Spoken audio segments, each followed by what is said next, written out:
I don't know David Duke. I don't believe I've ever met him. I'm pretty sure I didn't meet him, and I just don't know anything about him. Why doesn't President Trump condemn racism? His own words and actions tell you why. He's a racist. I am the least racist person you have ever interviewed. You can't be a little pregnant and you can't be a little racist. 1991, in a book. It's called Trumped, by former Trump casino executive John O'Donnell. Donald Trump said, quote, "Black guys counting my money? I hate it. The only kind of people I want counting my money are short guys that wear yarmulkes every day. Those are the kind of people I want counting my money. No one else." Racism and anti-Semitism all rolled up into one quote. I am the least anti-Semitic person that you've ever seen in your entire life. You can't be a little pregnant and you can't be a little racist. Fast forward to 2011, when Donald Trump embraced the racist birther lie that Barack Obama was not born in this country. I'd like to have him show his birth certificate. And can I be honest with you? I hope he can. Because if he can't, and if he wasn't born in this country, which is a real possibility, if he doesn't, it's one of the greatest scams in the history of politics.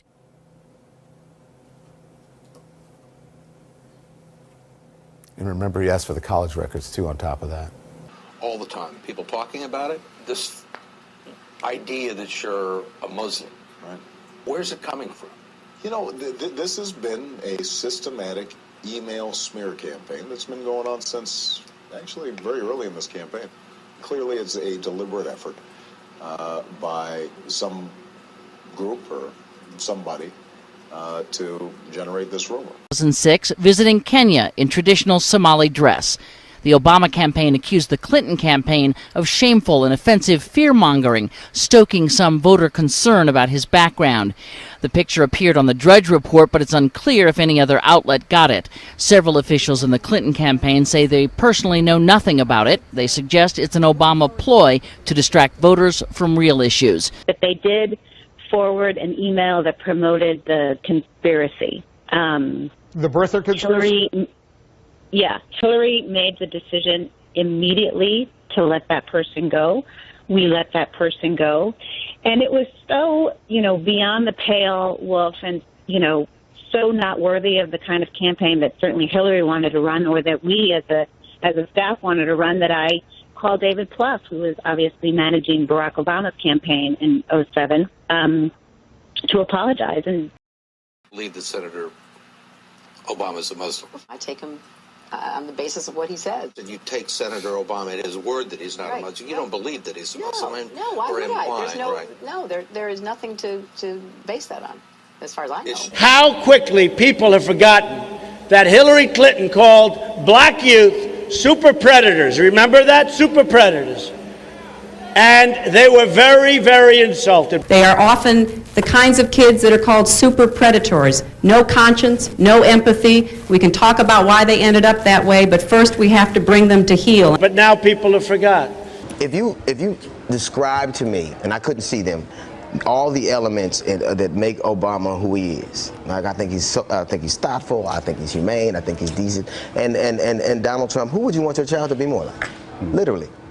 Who would you really want? If Donald Trump was your child and he acted like that, you would whip his ass. Robert Byrd possessed that quintessential American quality. My friend and mentor, Robert C. Byrd. All the big papers were making little mention of Byrd's once deep hatred for African Americans. But now people have forgotten. Also barely mentioned, the time served in the Ku Klux Klan. Senator Byrd wasn't just a member of the KKK. He was a Klan leader, holding the titles of Kleagle and Exalted Cyclops. Robert Byrd possessed that quintessential American quality. As recently as 2005, in his memoir, Byrd describes the KKK as a fraternal assembly of, quote, upstanding people, end quote. You also had people that were very fine people on both sides. He was the only senator to vote against both African-American Supreme Court nominees, Thurgood Marshall and Clarence Thomas. He personally filibustered the landmark Civil Rights Act of 1964. He opposed President Truman's initiative to integrate the armed forces, and he said he would never fight, quote, with a Negro by my side. Rather, I should die 1,000 times than to see this beloved land become degraded by race mongrels, end quote. He once called Martin Luther King a, quote, self-seeking rabble-rouser, and even told the FBI he could give a speech condemning King on the floor of the Senate, saying it was time the civil rights leader, quote, met his Waterloo. He also once said the writers of the Declaration of Independence did not intend for the words, all men are created equal, to be taken literally. My name is Robert C. Byrd. This is my Constitution. If it walks like a duck and talks like a duck, it says the N-word behind it.